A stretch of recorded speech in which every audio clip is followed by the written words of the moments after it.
ప్రస్తుతం అయితే మనతో చంద్రకాంత్ గారు నివాసం ఉంటున్న అపార్ట్మెంట్ దగ్గర ఉన్న వాచ్మెన్ గారు అయితే సూరిబాబు గారు మనతో ఉన్నారు. ఆయన అడిగి కొన్ని విషయాలు తెలుసుకుందాం. సార్ చెప్పండి. నా పేరు సూరిబాబు అండి. నిన్న మార్నింగ్ వచ్చారండి. ఆయన మార్నింగ్ వచ్చి పైకి వెళ్ళారు. పైకి వెళ్ళి రెస్ట్ తీసుకుంటూ వచ్చారేమో అని మామూలుగా అనుకున్నాం. నేను ఫోన్ చేసినా కానీ లిఫ్ట్ చేస్తలేదు. ఈవినింగ్ వాళ్ళ ఫ్రెండ్స్ వచ్చారు. వాళ్ళ ఫ్రెండ్స్ వచ్చాక అన్న ఒకసారి పైకి వెళ్తాం సార్ ఉన్నాను అడిగారు. ఉన్నారని పైకి వెళ్ళినాను. పైకి వెళ్ళి వచ్చాక మళ్ళీ కిందకు వచ్చారు. కిందకు వచ్చాక అన్న డోర్ ఎత్తలేదు అన్న ఒకసారి రండి అన్నారు. ఒకసారి మళ్ళీ పైకి వెళ్ళాము. పైకి వెళ్ళినా డోర్ తీయలేదు. సరే అన్న ఇంటికన్నా మంచిది ఒకసారి కరెంట్ ఆఫ్ చేస్తాను. కరెంట్ ఆఫ్ చేస్తే ఒకళ్ళు ఎత్తారేమని చూసాను. అలా కూడా లేదు. సరే అని 12 గంటలు కొడతామన్నారు. డిస్పెన్స్ లేకుండా చేయండి అంటే డబ్బు కొట్టగానే డోర్ ఊరు వచ్చేసింది. ఊరు వచ్చాగానే చూడగానే ఈయన ఊరేసుకుని ఉన్నారు. ఆయనతో మీకు ఎలా ఉండేది అనుబంధం? అంటే బాగుండేది. అంత ఏమి లేదు. సిరి నవ్వుతూ వెళ్ళిపోరు. అంత బాగుండేది. ఎప్పుడు ఏ గొడవలు ఏమీ లేదు అసలు. ఎవరెవరు ఉండేవారు ఆయనతో పాటు? ఆయన పవిత్ర మేడం వాళ్ళ పిల్లలు ఈ సంధు గారు అంతే. ఇంకొక ఆమె ఉన్నారు. ఆమె కూడా వచ్చేవారా అప్పుడప్పుడు? తెలియదు మాకు ఆ విషయాలు అయితే మాకు తెలియదు. వీళ్ళు నలుగురు ఉండేవారు ఇక్కడ.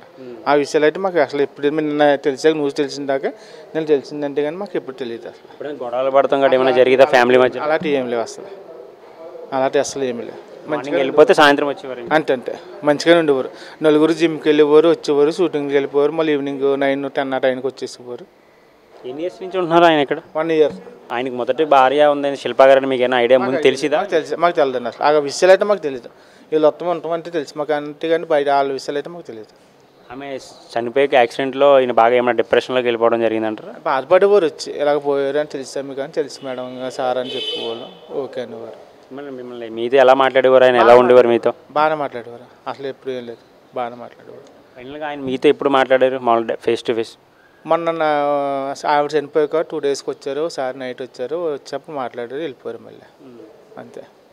అండ్ ఇంకొకటి ఏంటంటే ఎప్పుడైనా వాళ్ళ ఫ్రెండ్స్ కానీ ఫ్యామిలీస్ కానీ వచ్చి ఏమైనా పార్టీస్ గట్రా ఏమైనా చేసుకునేవారు ఇక్కడ ఆయన? ఏం లేదు. అలాంటి అసలు ఏం లేదు. మా ఊళ్ళో సార్ వాళ్ళు ఒప్పుకోరు పార్టీలు కట్ చేసుకుని. ఎలా అనిపిస్తుంది ఇప్పుడు ఆయన మీతో లేరు అని చెప్పి ఇన్ని సంవత్సరాలుగా మీరు ఆయన చూశారు కదా? అంటే ఇద్దరు లేదు ఆవిడ లేదు మేము ఈవిడ లేదు.